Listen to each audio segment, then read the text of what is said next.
Forward, the mind that never rests. There are nights when your body is tired, but your mind refuses to rest. You lie awake, staring at the ceiling, replaying every word you said, every decision you made, every mistake you might make tomorrow. You tell yourself, "I'm just thinking things through." But deep down, you know, this isn't thinking anymore. It's drowning. We live in an age of constant noise. Notifications, deadlines, opinions, expectations, they never stop. Even when you're alone, the noise follows you inside your head. You think about the future until it scares you. You analyze the past until it hurts you. You imagine conversations that never happened and prepare for outcomes that never will. And in all that chaos, one simple thing gets lost: your peace. Overthinking feels like control, but it's really fear wearing the mask of logic.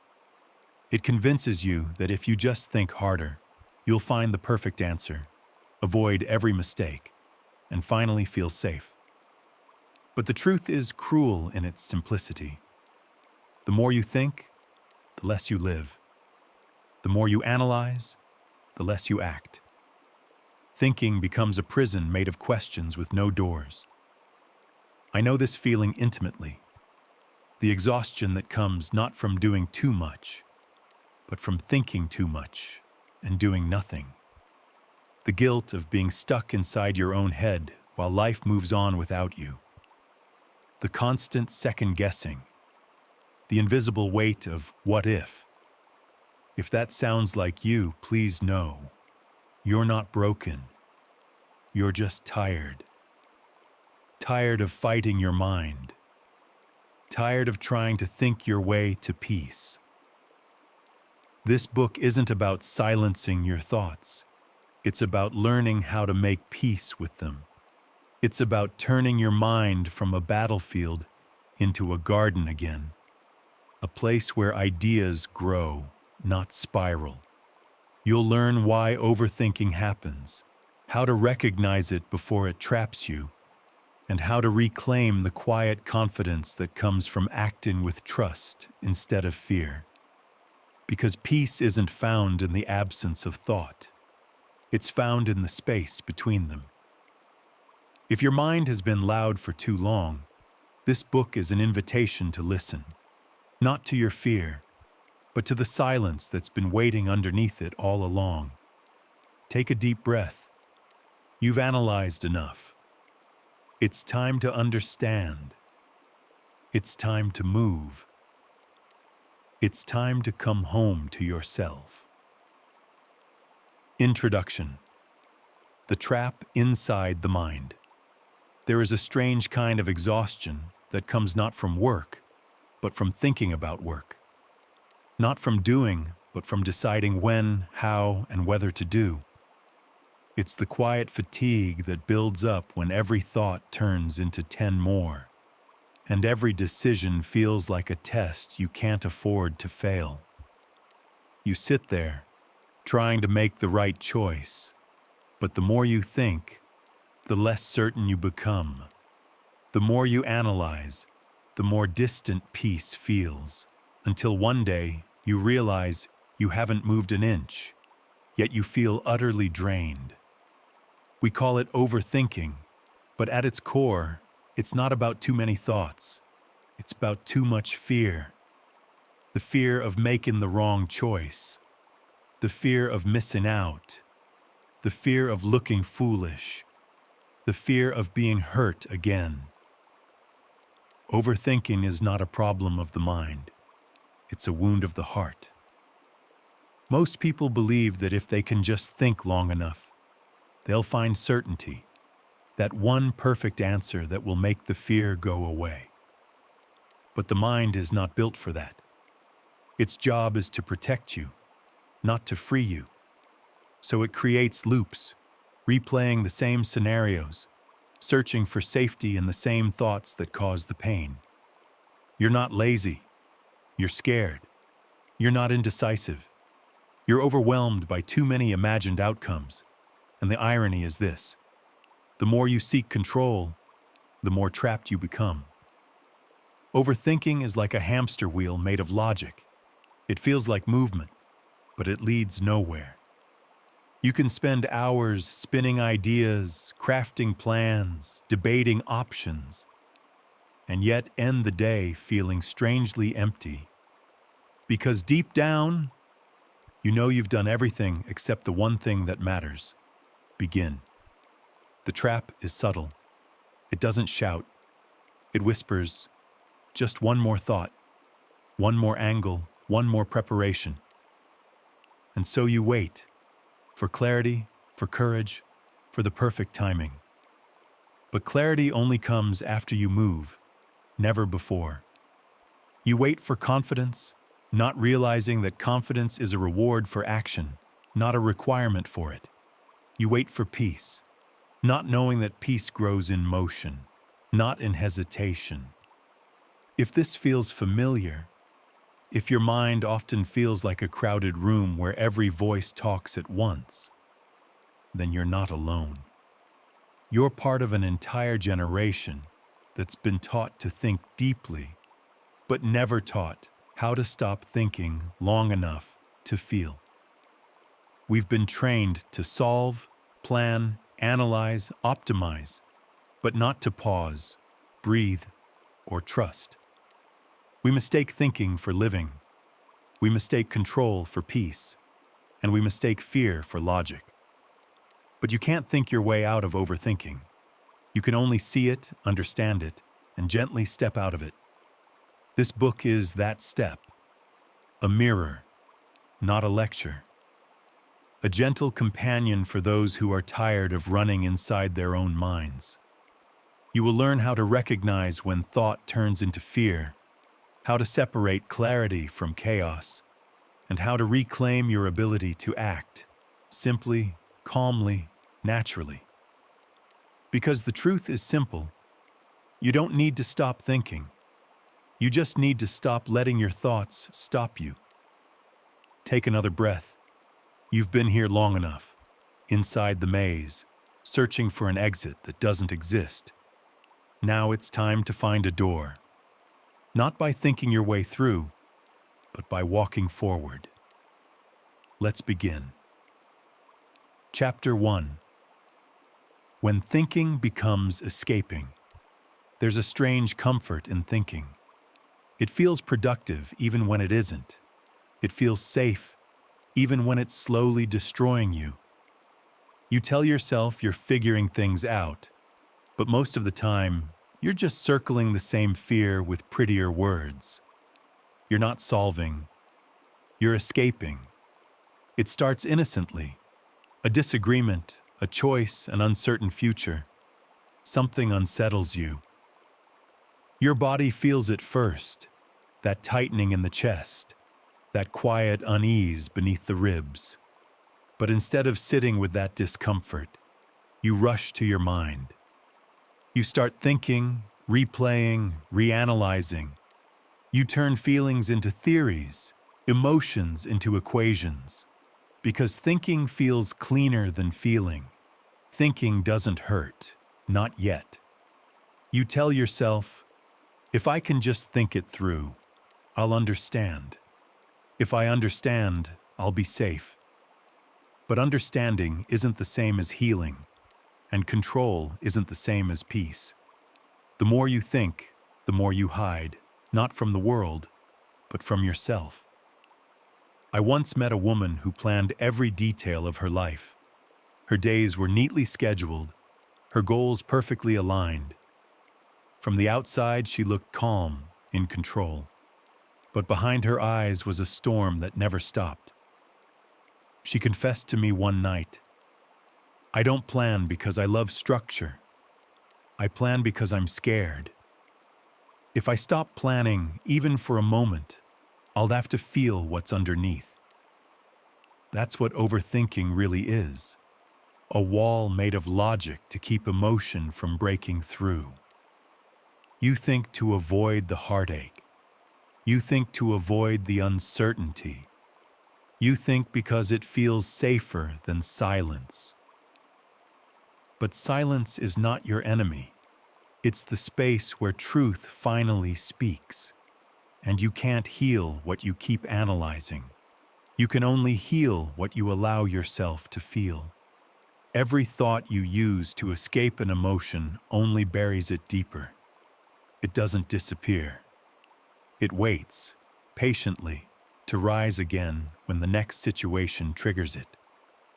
That's why you keep repeating the same patterns, meeting the same kind of people, facing the same kinds of fears. Because the thoughts changed, but the wound stayed the same. Sometimes the hardest thing to do isn't thinking less. It's feeling more, sitting with that ache without rushing to fix it, allowing sadness to move through you like a passing storm, letting fear be felt fully until it loses its shape. Because emotions don't destroy you. Resistance does. If your thoughts are racing, pause, just for a breath. Ask yourself gently, what am I really trying to avoid right now? Not to judge, not to analyze, but to see. Maybe it's grief, maybe it's regret, maybe it's loneliness, or maybe it's the quiet fear that you've spent more time thinking about life than living it. Whatever it is, let it surface. You can handle it. You've always been able to. When you stop running from your emotions, you'll realize they were never trying to hurt you. They were trying to guide you. They were trying to say, something inside you needs attention, not analysis. That's where true healing begins. Not in perfect thoughts, but in honest feelings. Overthinking pretends to protect you. But all it really does is delay your peace. And every moment spent escaping is a moment stolen from the life that's waiting to be lived. So take a breath, step out of your mind, and into the raw, imperfect, beautiful present. You don't need to think your way home. You just need to stop running from it. Chapter 2. The weight of what ifs. What if I fail? What if they don't like me? What if I waste my time? What if I never make it? Those words sound harmless, just questions, just thoughts. But if you listen closely, you'll hear what they really are. Chains. Each what if ties you to a future that doesn't exist, a shadow world of possibilities that drains you before anything even happens. And the cruelest part? You carry that world around as if it's real. Overthinkers live in two timelines, the present they can touch and the imagined one they can't escape. They walk through life carrying invisible weight, the what-ifs of everything that could go wrong, the maybes of what others might think, the shoulds of who they ought to be. It's exhausting, isn't it? To feel tired not from living, but from pre-living. Rehearsing the pain before it even arrives. You plan conversations in your head before they happen. You apologize for mistakes you haven't made yet. You replay choices from years ago, hoping that somehow, this time, you'll find a different ending. But you won't. Because no amount of mental rehearsal can protect you from life. The truth is, every what if is a lie disguised as preparation. You think you're being cautious. You think you're avoiding pain. But all you're doing is living the pain early. Every imagined failure makes you hesitant. Every hypothetical judgment makes you smaller. Every fear of loss makes you hold back from love. You think you're playing it safe, but you're just slowly disappearing. I once spoke with a man who had dreams of becoming a writer. He had notebooks full of ideas, stories, even finished drafts, but he never showed them to anyone. He always said, "I'm just not ready. What if it's not good enough?" Years passed. He kept editing, adjusting, rewriting, perfecting a book no one would ever read. One night, he told me quietly, "I think I was never protecting my dream. I was protecting myself from disappointment." That's what ifs do. They don't protect you from failure. They protect you from living fully. Every what if sounds rational, but what it really means is, I don't trust myself to handle what happens next. And that's the real wound. Not the fear of the future, but the belief that you can't survive it. But you can. You always have. You've survived every hard thing so far.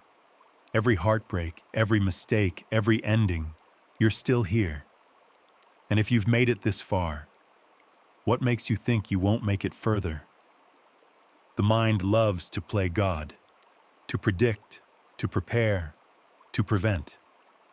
But the future doesn't belong to the mind. It belongs to the moment you're in right now. And this moment, this small, simple, quiet moment, is the only place where life actually happens. The what-ifs are ghosts of futures you'll never live. They can't touch you unless you invite them in. When you catch yourself spiraling in those thoughts, pause and ask gently, even if that happens, will I still be okay? Almost always, the answer is yes. Not because the outcome is safe, but because you are stronger than you think. The goal isn't to erase uncertainty. It's to build faith in your ability to adapt, to recover, to rebuild. Because courage isn't the absence of fear. It's choosing presence despite it. Letting go of what if doesn't mean becoming careless. It means accepting that life will always be uncertain. And that's what makes it alive. You can't predict every storm, but you can learn to walk in the rain without carrying an umbrella made of worry. You can't stop the future from happening, but you can stop living it twice.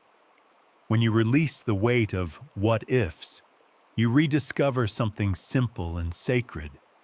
The joy of being here, in this breath, in this heartbeat, in this exact moment that asks for nothing but your full presence. So take a deep breath and whisper to yourself, I don't know what will happen, and that's okay. Because when you stop fearing uncertainty, you stop fearing life itself, and that's when peace finally returns. Chapter 3. The fear behind every thought. You think too much because you care too much, and you care too much because you're afraid. Afraid to lose, to fail, to be wrong, to be hurt, to be seen. That's the truth most people never admit. Overthinking isn't intelligence out of control. It's fear wearing the mask of reason. Every thought that loops endlessly in your head has a heartbeat behind it. A quiet pulse of anxiety whispering, if I can predict what's coming, I won't get hurt again. That's what the mind believes. That's why it doesn't stop. It remembers. It remembers the pain of rejection, the disappointment of trying and failing, the shame of being judged, the heartbreak of being left behind.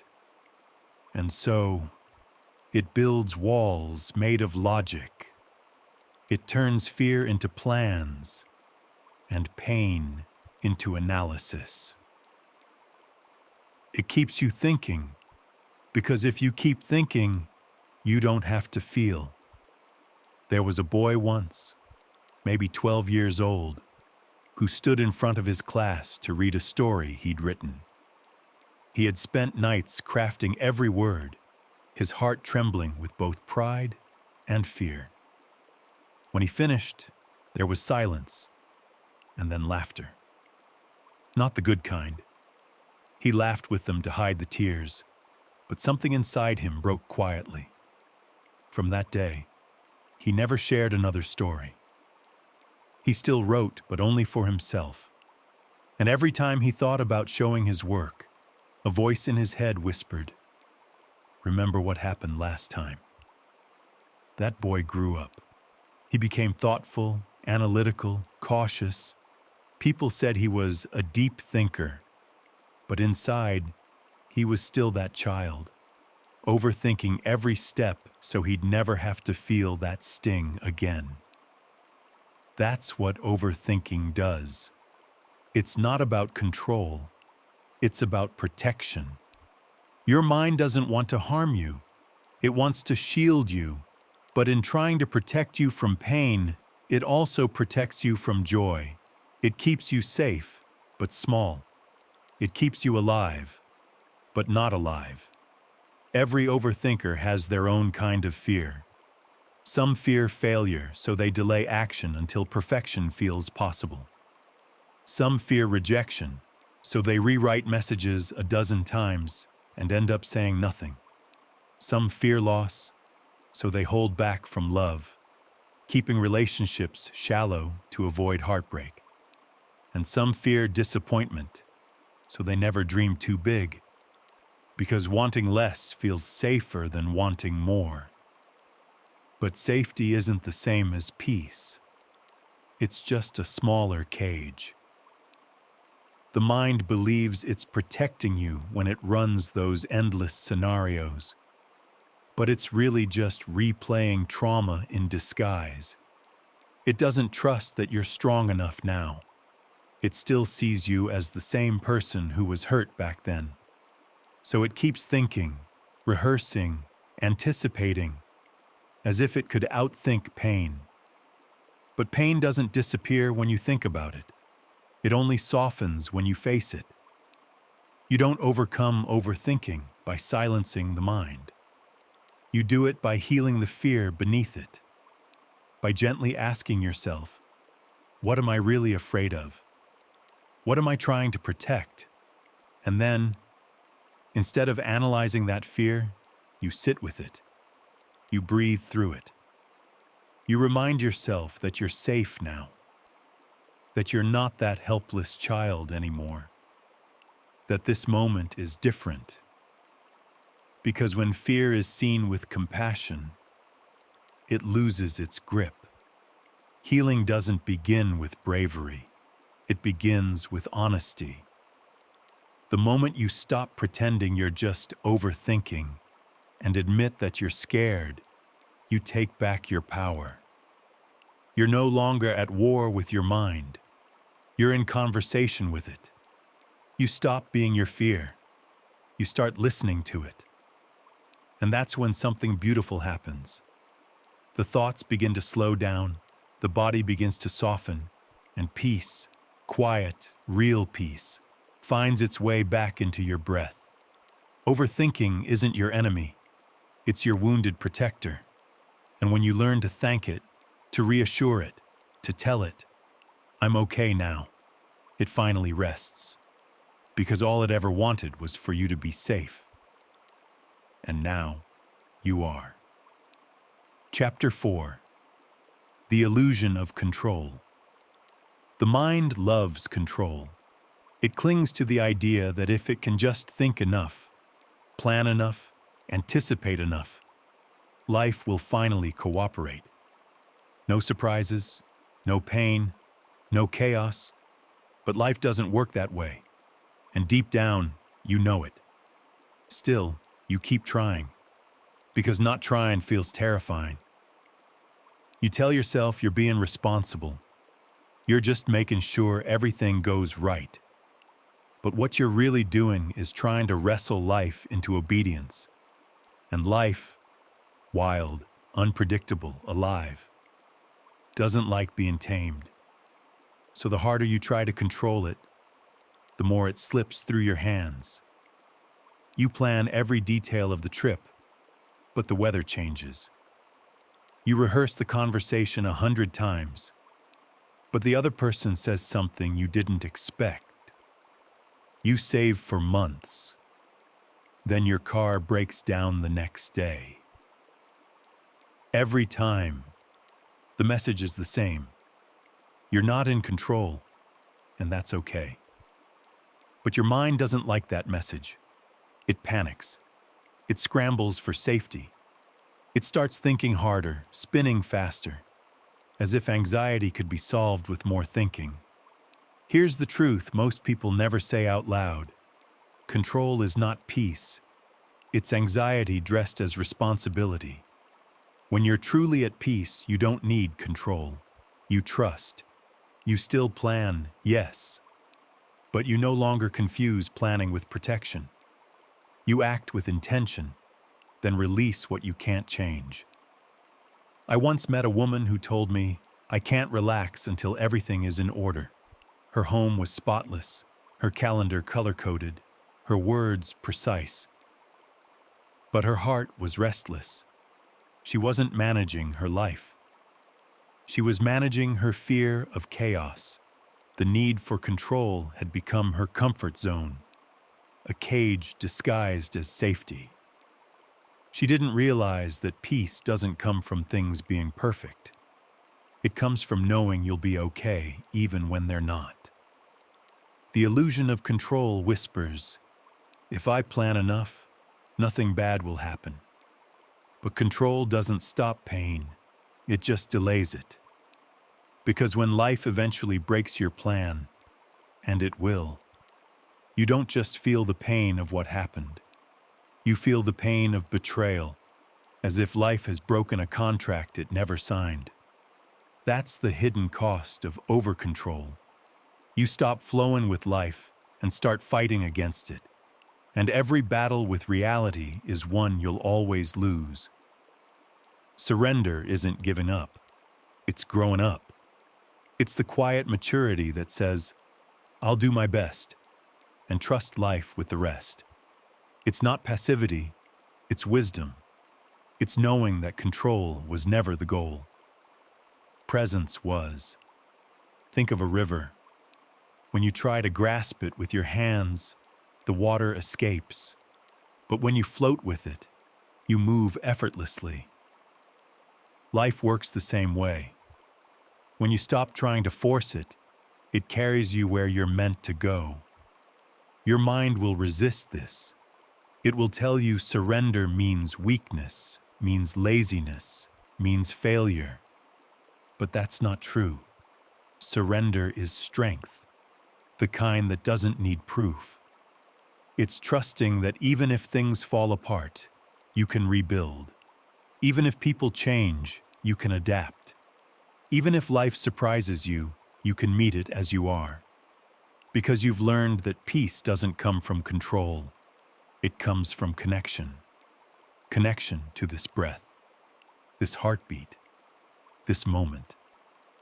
When you let go of control, you don't lose your power. You reclaim it. You stop living in resistance and start living in rhythm. You stop trying to bend life to your will and start dancing with it. You stop thinking about how things should be and begin to see how beautiful they already are. Take a deep breath. Exhale slowly. That's what letting go feels like. The world doesn't collapse. You don't disappear. You just finally breathe. And maybe for the first time, you realize that freedom was never about control. It was about trust. Chapter 5. Trapped in the loop. You know the feeling. You tell yourself, stop thinking about it. And for a moment, you do. But a few minutes later, your mind quietly sneaks back to the same thought, the same memory, the same worry, the same what if. It's like a song you didn't choose to play, looping endlessly in the background of your life. No matter what you do, distract yourself, work harder, scroll endlessly, it keeps returning. Why? Because your mind isn't addicted to the problem. It's addicted to the pattern, Overthinking isn't just a habit, it's a cycle, a perfect, exhausting loop of cause and effect. It begins with uncertainty, a moment that makes you feel uneasy. Then comes the need for control, so you start analyzing, predicting, preparing. At first it feels productive. You're figuring it out. But the longer it goes, the more anxious you become. The anxiety triggers more thoughts. The thoughts feed more anxiety. And before you realize it, you're running on a treadmill that never stops. It's a strange kind of self-torture, because deep down, you know thinking won't fix it. You've been here before. Different situation, same spiral. But your brain lies, whispering, just one more round. Maybe this time, you'll find the answer. That's how it traps you, not with chaos, but with hope. You might even start to believe that your constant thinking is who you are, that without it, you wouldn't be you. You've worn the pattern so long that silence feels uncomfortable. Peace feels suspicious. So even when things are fine, your mind starts searching for the next storm. Because it doesn't know how to rest. It's not that it won't stop. It's that it forgot how. I once spoke with a man who said he couldn't sleep without replaying his entire day. Every word, every glance, every small thing he might have done wrong. I can't help it, he said. If I don't go through everything, it feels like I'll forget something important. But he wasn't afraid of forgetting. He was afraid of being unprepared. He was afraid of waking up tomorrow and being caught off guard by life. That's what overthinking does. It tricks you into believing that safety comes from repetition. But here's the irony. The more you think, the less you live. You spend so much time running simulations in your head that reality becomes secondary. You trade peace for preparation, clarity for control. And yet, the outcome never changes. Because thinking doesn't stop pain, it just postpones presence. Breaking the loop doesn't happen by force. You can't fight your thoughts. You can only interrupt them gently, patiently, like untangling a knot.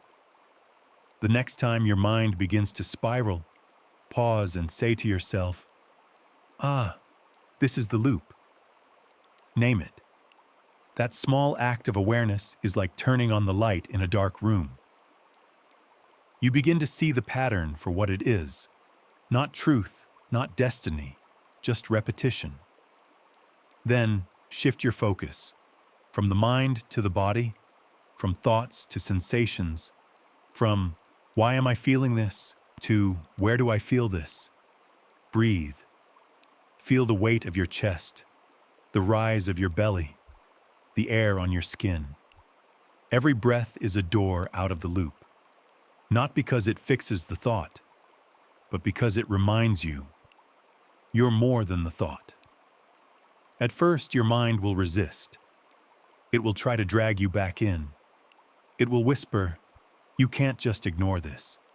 And it's right. You shouldn't ignore, but you also don't have to obey. You can notice the thought without living inside it. You can acknowledge the fear without feeding it. That's how the loop weakens, not with violence, but with presence. Over time, you'll see something beautiful happen. The same thought that used to drown you will still appear, but it will pass. Like a bird landing on your window, then flying away. You'll no longer chase it. You'll no longer build a nest for it in your head. And that's when you'll realize the loop was never stronger than you. It just needed your attention to survive. Once you stop feeding it, it fades. Quietly, naturally, like a wave returning to the sea.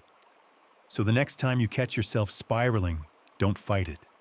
Don't judge it. Just whisper, I see you, but I choose peace this time. And then, breathe, feel, return. That's how the loop ends. Not in one grand moment of enlightenment, but in 1,000 small choices to come back to the present, again and again and again. Chapter 6. The Mind's Constant Noise. Silence used to be easy.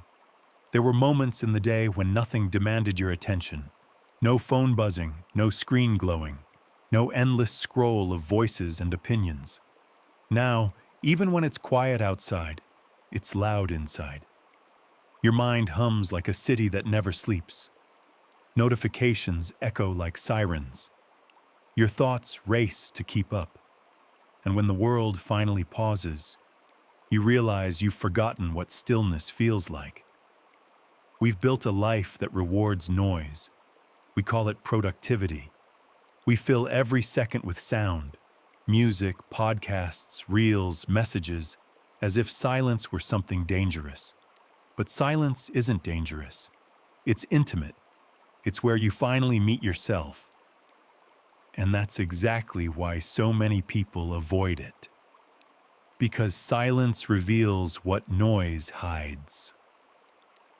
It reveals the loneliness you've ignored, the fears you've pushed down, the truths you've postponed.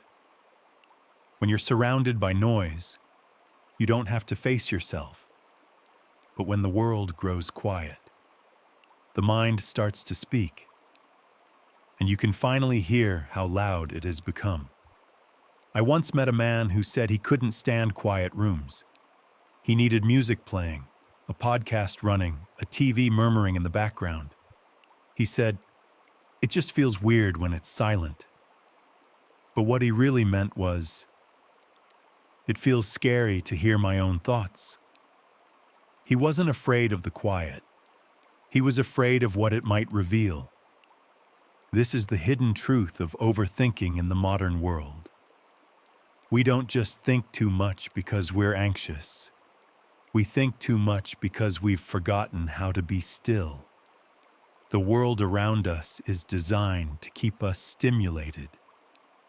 Every app, every platform, every headline is engineered to demand one more second of your attention. And the more attention you give away, the less of yourself you have left. Your mind becomes like an overworked computer. Too many tabs open, too many processes running. And when it finally slows down, you panic, because stillness feels like failure. You equate silence with emptiness. But in truth, silence is not the absence of life. It's the presence of awareness. It's where the mind can rest, and the soul can finally breathe. When was the last time you sat alone without touching your phone? No music, no distraction, just being. Did you notice how uncomfortable it felt at first? How your mind screamed for stimulation? That's not boredom. That's withdrawal. Your brain is detoxing from noise. And just like any detox, it hurts before it heals. Overthinking thrives in noise. The more you consume, the less space you leave for clarity. Every post, every comparison, every opinion becomes another layer of static between you and peace. That's why, no matter how much you relax, you still feel restless, because you're never truly resting. You're just switching channels in your own head. Silence isn't about muting the world. It's about listening deeper. It's the art of hearing what's beneath the noise. The quiet truths that whisper when everything else fades. In silence, you start to notice the tension in your shoulders, the shallow breath you didn't realize you were holding, the constant hum of "not enough" running in the background. You can't heal what you don't hear. And silence is where you finally hear it. Try this. Once a day, sit in stillness for 5 minutes. No phone, no music, no distractions. Just breathe. At first, your mind will rebel. It will throw thoughts at you like waves in a storm. Memories, worries, random ideas, it doesn't matter. Don't fight them. Just watch. Let the waves crash until they calm. Eventually, they will. And underneath the noise, you'll find something you may not have felt in a long time. Peace. Because silence isn't empty. It's full of everything you've been too busy to notice. The sound of your own breath, the rhythm of your heart, the quiet strength that was always there. That's the paradox of the modern world. We chase peace through achievement, while peace patiently waits in the space we keep avoiding. You don't need more information. You need less interruption. You don't need a louder mind. You need a quieter one. And maybe the reason you can't hear your intuition, can't find direction, can't feel inspired, isn't because you're lost. It's because the world has been too loud for too long. So turn down the noise. Not forever, just long enough to remember what your own voice sounds like. That voice, the one that's calm, gentle, and true, isn't gone. It's just waiting for silence to be heard again. Chapter 7. The moment you stop fighting yourself. At some point, the war inside you gets too loud.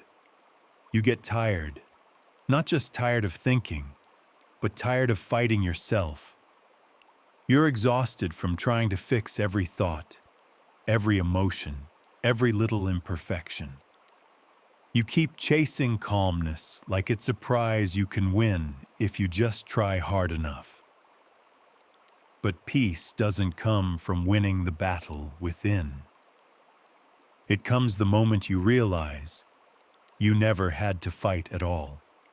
For most of your life, you've treated your mind like an enemy. Every anxious thought was a threat. Every negative feeling, a flaw. Every restless night, a failure. You tried to silence the noise. You meditated harder, distracted faster, worked longer. You said things like, "I just need to stop overthinking," as if the mind were a switch you could turn off. But the mind doesn't need to be turned off. It needs to be heard. Overthinking isn't cruelty. It's confusion. It's the mind's desperate way of saying, "I don't feel safe." It keeps talking, analyzing, worrying, not because it wants to hurt you, but because it doesn't trust you yet. You've ignored it when it was scared, punished it when it was loud, and demanded it be quiet when it was just trying to protect you. So it never learned how to rest. Imagine a child who's been told again and again to be quiet. What happens? They don't stop needing attention. They just learn to cry inside. That's what happens to your thoughts when you keep trying to shut them down. They don't vanish. They go underground. And then they show up later, louder, sharper, disguised as anxiety or exhaustion. The real healing begins the day you stop saying, "I need to get rid of this part of me," and start saying, "This part of me is trying to tell me something." That's the moment you stop fighting yourself. That's the beginning of peace. One night, I sat in the dark with my thoughts. No music, no phone, no distraction. Just me and the noise I had been running from. At first, it was unbearable. Every worry screamed for attention. Every regret resurfaced. Every should have lined up to remind me of its disappointment. I wanted to escape so badly. But instead, I did something new. I stayed. And slowly, I noticed something I had never seen before. Beneath the noise was fear, and beneath the fear was tenderness. My mind wasn't my enemy. It was just scared and tired. And for the first time, I didn't tell it to stop. I told it, it's okay, you can rest now. And it did. That's the paradox of healing. You find peace not when you control your mind, but when you comfort it. You stop trying to fix yourself and start being with yourself. The storm doesn't disappear instantly, but your relationship with it changes. You no longer stand in the rain screaming at the clouds. You open an umbrella and walk gently home. Acceptance isn't resignation. It's recognition. It's saying, this is what's here right now, and that's okay. It doesn't mean you'll never change. It means you'll stop hurting yourself in the process. You can still grow, but from love, not fear. From understanding, not resistance. The moment you stop fighting yourself, something magical happens. You begin to hear the quieter voice beneath the chaos. The one that says, you're doing your best. You're safe now. You don't have to carry this alone anymore. That voice was always there. You just couldn't hear it over the noise of battle. So sit with yourself today. Don't demand silence. Just listen. Let your thoughts talk until they tire. Let your emotions rise and fall without judgment. And when it gets heavy, remind yourself, this is not weakness. This is honesty. Because every storm eventually ends. Not when the sky is forced clear, but when the air finally softens enough to let the sun in. When you stop fighting yourself, you make room for healing. You make space for peace. And slowly, beautifully, you remember what it feels like to simply be human, imperfect, emotional, alive, and enough, just as you are. Chapter 8. Learning to let go. There comes a moment when holding on hurts more than letting go. You don't realize it at first. You think you're protecting something precious, a memory, a relationship, a dream, a version of yourself. But over time, the weight becomes too heavy, and you begin to see you're not carrying it anymore. It's carrying you. Letting go sounds simple. People say it like it's an easy act. Just move on, they tell you. But they don't see the invisible threads, the ones tied to hope, to guilt, to love, to identity. Because sometimes, what we need to release isn't a person or a situation. It's the story we've been telling ourselves about it. You replay it all in your mind. The words you should have said, the endings that came too soon, the chances you didn't take. You think if you can just understand it enough, maybe you can rewrite it. Maybe you can change the past with logic. But the past doesn't need logic. It needs forgiveness. Not the kind you give to others, the kind you finally give to yourself. I once spoke to a woman who kept an old message on her phone for 3 years. She said, I can't delete it. It's the last time he said he loved me. Every night she would read it before bed. Not because it brought her comfort, but because it made her feel close to what she lost. She thought she was holding on to love. But what she was really holding on to was grief pretending to be hope. When she finally deleted it, she cried for hours. Then she said softly, it feels empty now, but also lighter.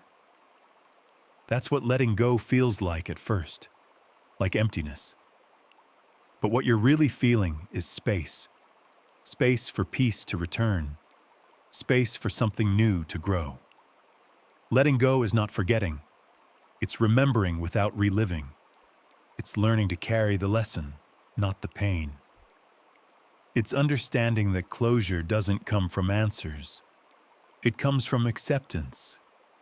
You don't need to know why it happened. You just need to know that it did, and that you can still build something beautiful from what remains.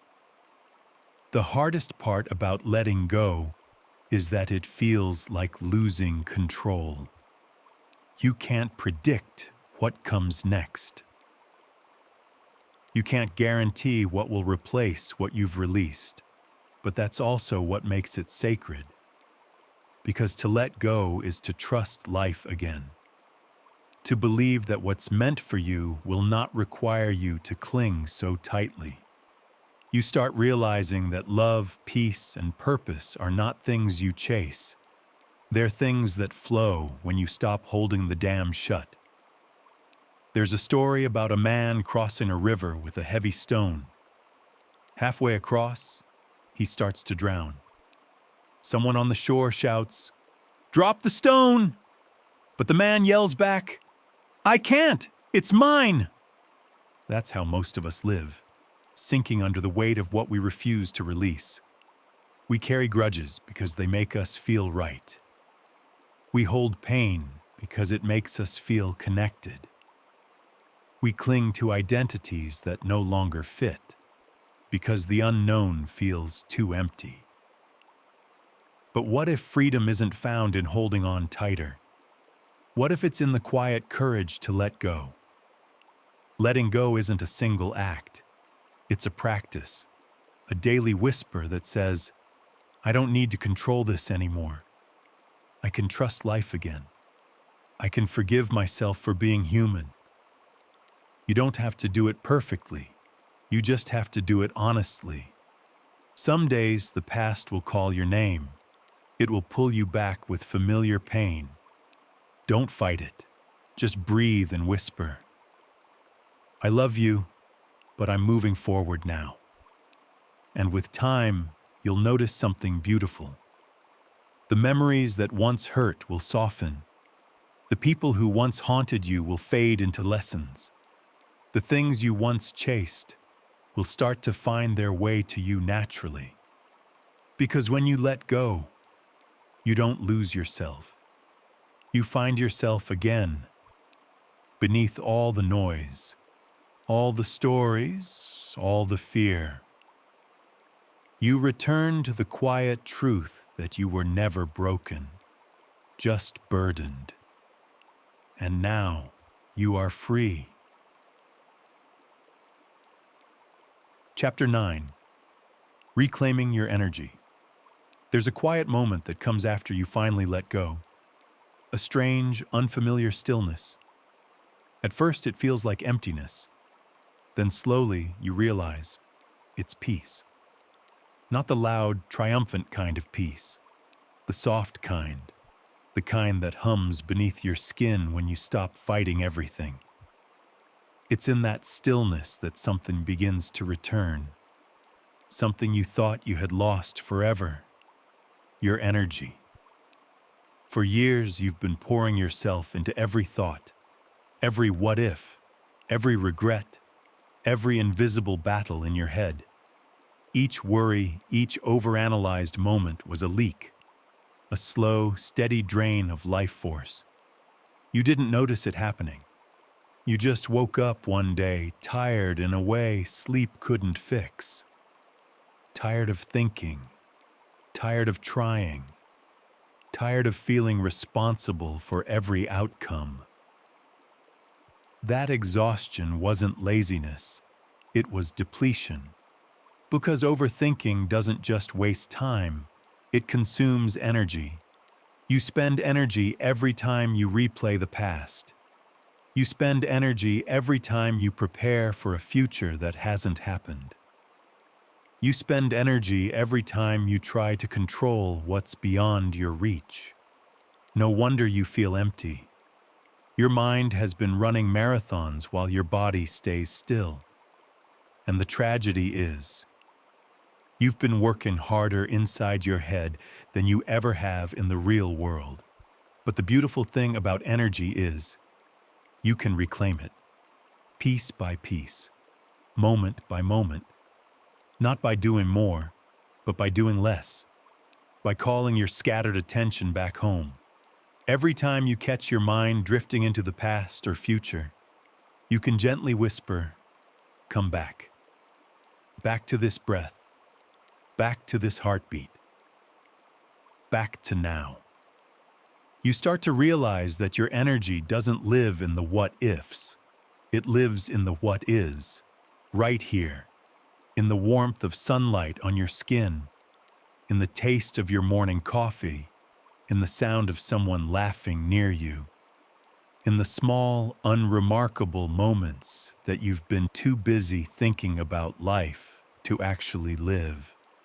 Reclaiming your energy isn't about becoming hyper-productive. It's about becoming present. It's remembering that your mind is a servant, not a master.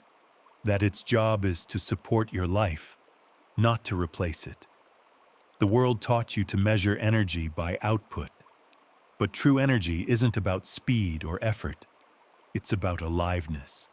It's when your thoughts, body, and spirit move in the same direction again. I once met a woman who said she felt like she'd lost herself. She had spent years overworking, overthinking, overgiving. When I asked her what she did for joy, she went silent. "I don't even know what I enjoy anymore," she said softly. So I asked her, "When was the last time you felt alive?" She closed her eyes and said, "When I was painting as a teenager. I could lose hours in it." That was her doorway back, the memory of aliveness. Because reclaiming your energy isn't about escaping your responsibilities. It's about rediscovering what fuels you, not what drains you.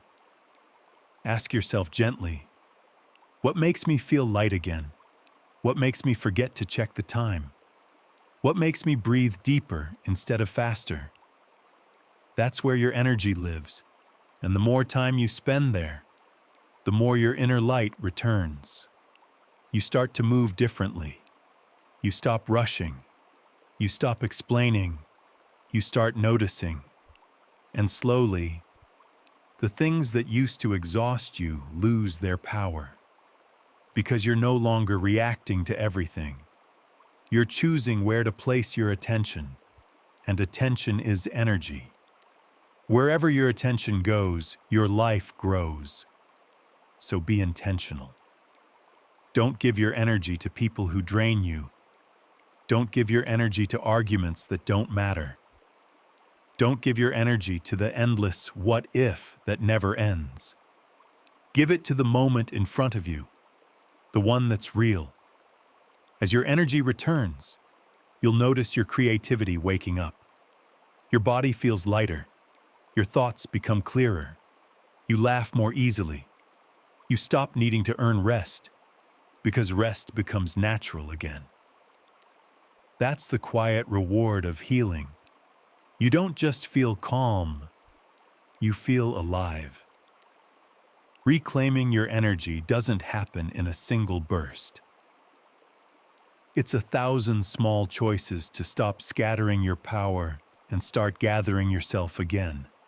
Every mindful breath, every no said out of self-respect, every boundary drawn with love, every moment spent in the simple joy of being.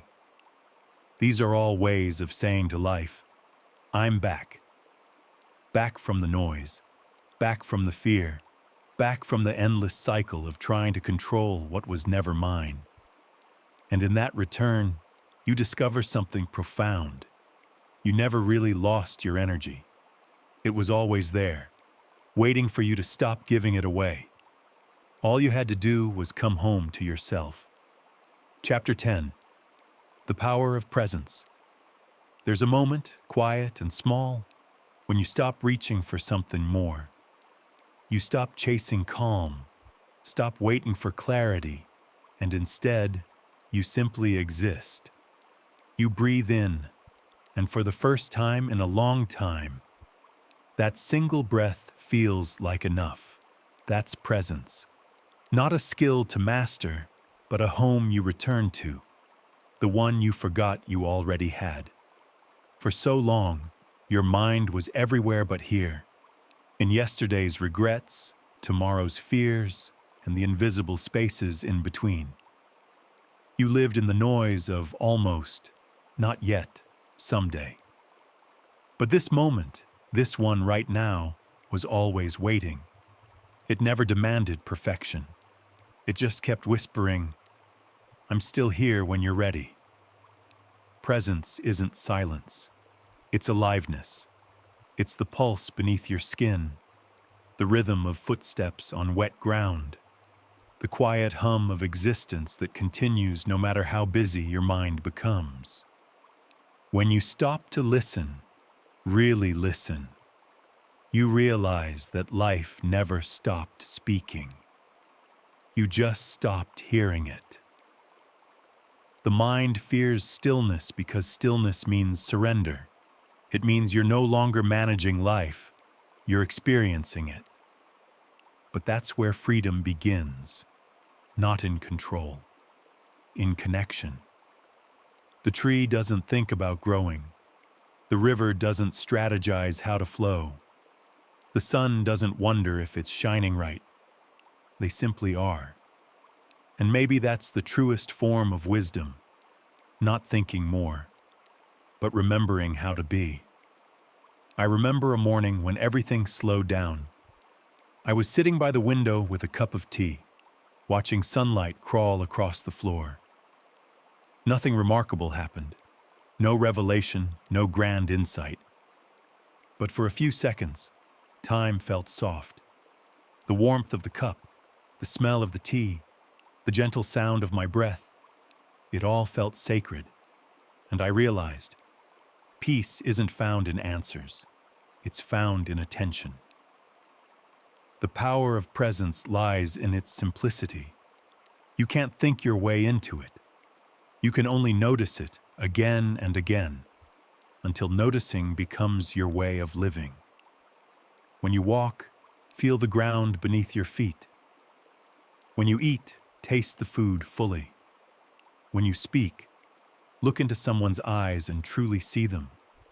Every moment, no matter how ordinary, is an invitation to return home. Presence doesn't erase pain. It transforms your relationship with it. When you're fully here, pain becomes a sensation, not a story. It passes through instead of staying stuck. You stop drowning in emotion and start floating in awareness. That's not detachment. That's clarity. The truth is, presence isn't something you achieve. You can't own it. You can only remember it. It's not a destination. It's the nature of life itself. Every child is born in it. Every sunset lives in it. Every moment of genuine laughter is proof you've touched it. You've been present before. You just didn't realize how rare it was. When you start living with presence, everything ordinary becomes extraordinary. You stop rushing to finish life and start participating in it. The small things, a stranger's smile, the way light dances through leaves, the sound of rain at 2 a.m., become portals into gratitude. You don't have to go anywhere to find peace. You just have to stop running from now. Presence is not the absence of thought. It's the awareness that you are not your thoughts. It's the still point between inhale and exhale, the space between stimulus and response, the quiet witness that remains even when the mind is loud. It's where you meet yourself, without expectation, without identity, without needing to become anyone else. Just you, right here, right now. So if you've spent your life chasing peace, stop running, close your eyes, feel the rise and fall of your breath. Listen to the sound of your heart, steadily reminding you that you're alive. This is it. This is life happening. Not yesterday, not tomorrow, now. And maybe, just maybe, that's all the enlightenment you'll ever need. Chapter 11, The Art of Slow Living. There was a time when life moved slower, when mornings began with sunlight, not screens, when conversations were lingered in, not rushed between notifications, when silence wasn't awkward, it was sacred. Now everything races. We move fast, eat fast, talk fast, decide fast, as if the faster we go, the more alive we'll feel. But somewhere in all that motion, we stopped living. You wake up already running in your head, a list of tasks, deadlines, and things you must fix. You rush through breakfast, half present in your thoughts. You scroll as you eat. You reply to messages while brushing your teeth. You're everywhere, all at once, except here. The modern world praises busyness like a badge of honor. But busyness isn't purpose.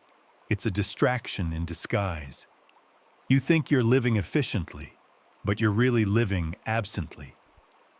Slow living isn't laziness. It's consciousness. It's choosing depth over speed, meaning over movement, awareness over achievement. It's the art of remembering that life isn't something to finish. It's something to feel. One morning, I watched an old man sip his coffee in silence. He didn't scroll, didn't rush. He simply stared out the window, his face calm, his breath steady. At first I thought he was doing nothing. Then I realized he was doing everything.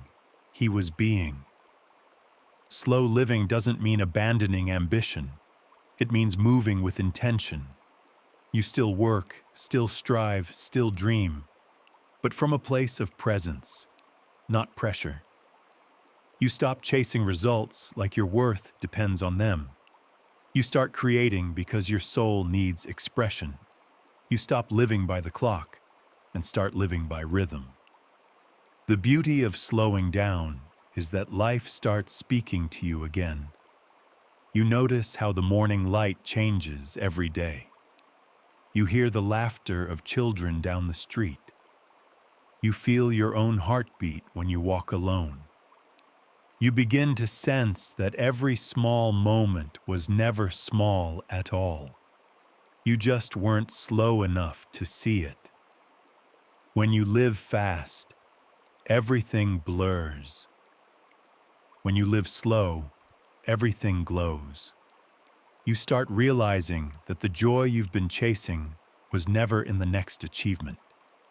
It was hidden in the pauses between them, in the smell of fresh rain, in the warmth of a shared smile, in the quiet gratitude of having enough. To live slowly is to live courageously, because slowing down means facing what you've been avoiding. The feelings that rush drowns out. The questions silence reveals. The truth that busyness hides. When you stop running, you finally meet yourself again. And at first, it's uncomfortable. But then it's beautiful. Because in that meeting, you remember what it means to belong to yourself. Slow living isn't a lifestyle trend. It's a spiritual rebellion. A quiet refusal to let the world's urgency erase your humanity. It's the art of saying, I don't have to do everything today. I don't need to be everywhere. I can move slower and still arrive. Try it.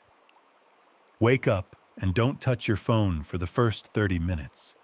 Eat your breakfast without multitasking. Walk outside without music. Feel the air. Notice the colors. At first, you'll feel restless. Your mind will demand stimulation. But soon, something inside will exhale, a soft sigh that says, this is what I've been missing. Because the truth is, life doesn't ask for more from you. It asks for less. Less speed, less noise, less pretending. It asks for presence. And presence only blooms when you give it time. The art of slow living isn't about escaping the world. It's about being awake in it. It's about tasting your food, hearing your laughter, touching your life with your full attention. It's remembering that time isn't running out, it's unfolding. Right here, one gentle, precious moment at a time. So slow down, not because you're falling behind, but because this quiet, ordinary, shimmering now is exactly where life has always been waiting for you. Chapter 12. Coming home to yourself. At the end of every journey, there's a quiet moment. A realization that what you were searching for was never out there.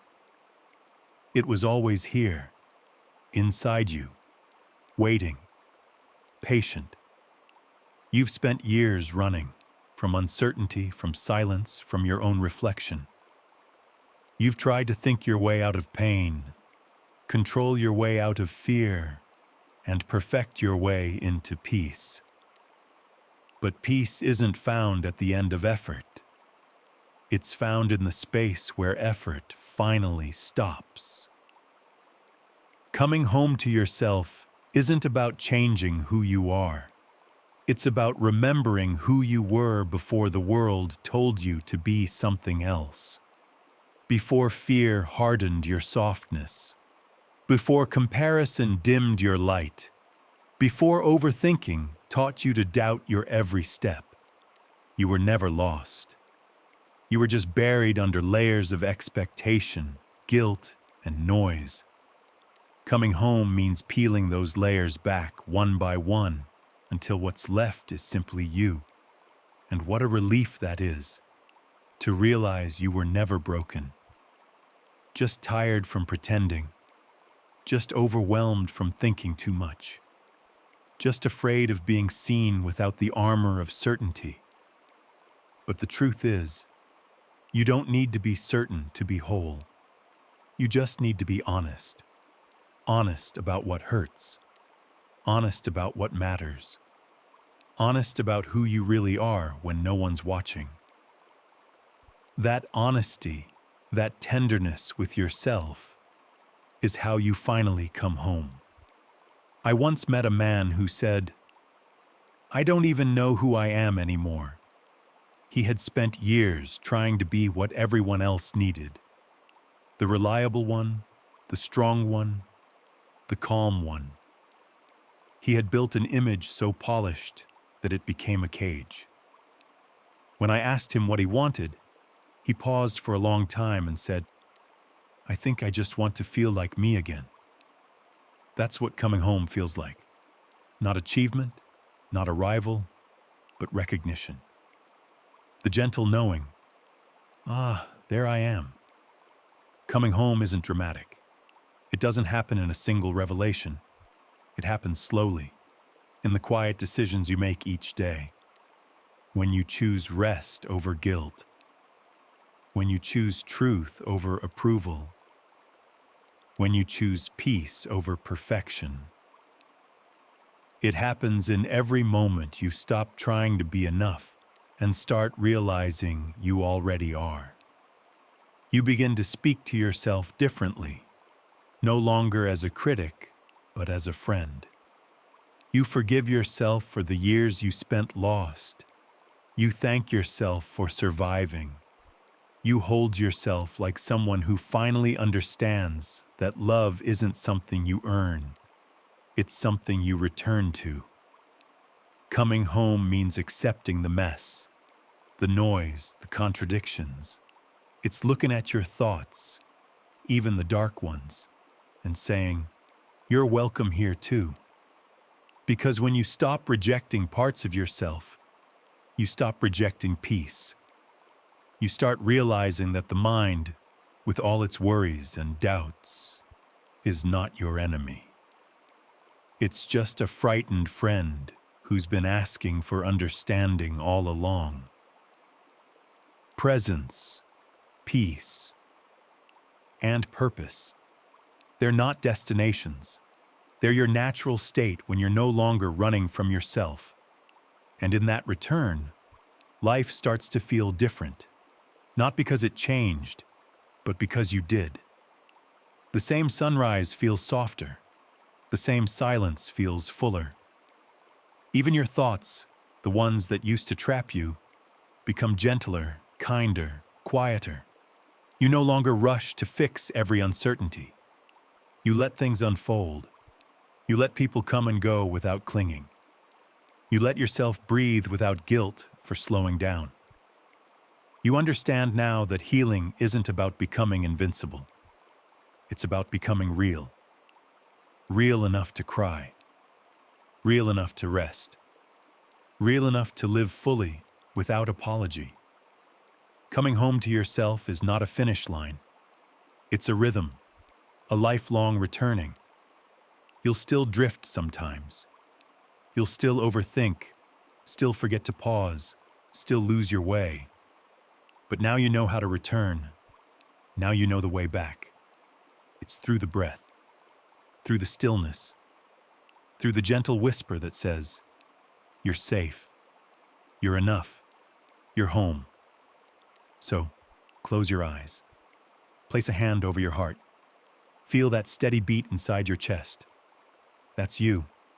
That's home. It's always been here, beneath the noise, beneath the fear, beneath the endless thinking. You never had to find it. You just had to remember. Epilogue: the quiet after the storm. There comes a time when the storm inside you finally runs out of rain. At first, the silence feels strange, almost too quiet, too empty. You've lived so long with the noise that peace feels unfamiliar, like walking through a room that once echoed with chaos and now only holds light. You keep waiting for the next wave, the next panic, the next rush of thoughts to return. But it doesn't. Not because life has become perfect, but because you have changed. You've learned that not every thought deserves attention, that not every feeling requires a reaction, that not every unknown needs an answer. You've learned that peace isn't a permanent state. It's a practice, a daily remembering, a gentle returning. You've learned that the mind will always make noise, but that doesn't mean you have to listen. You can hear the storm and still choose the sky. There was a time you believed overthinking kept you safe, that analyzing meant control, that worrying meant caring. But now you see, overthinking wasn't protecting you. It was protecting your fear.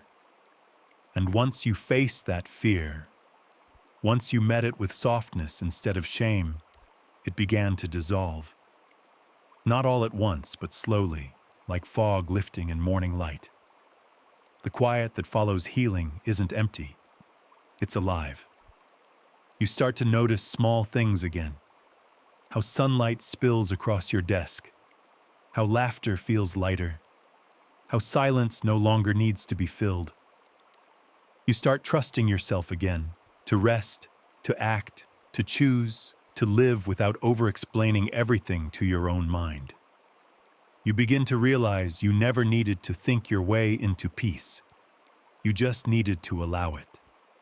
You've walked through the storm. You've faced the noise.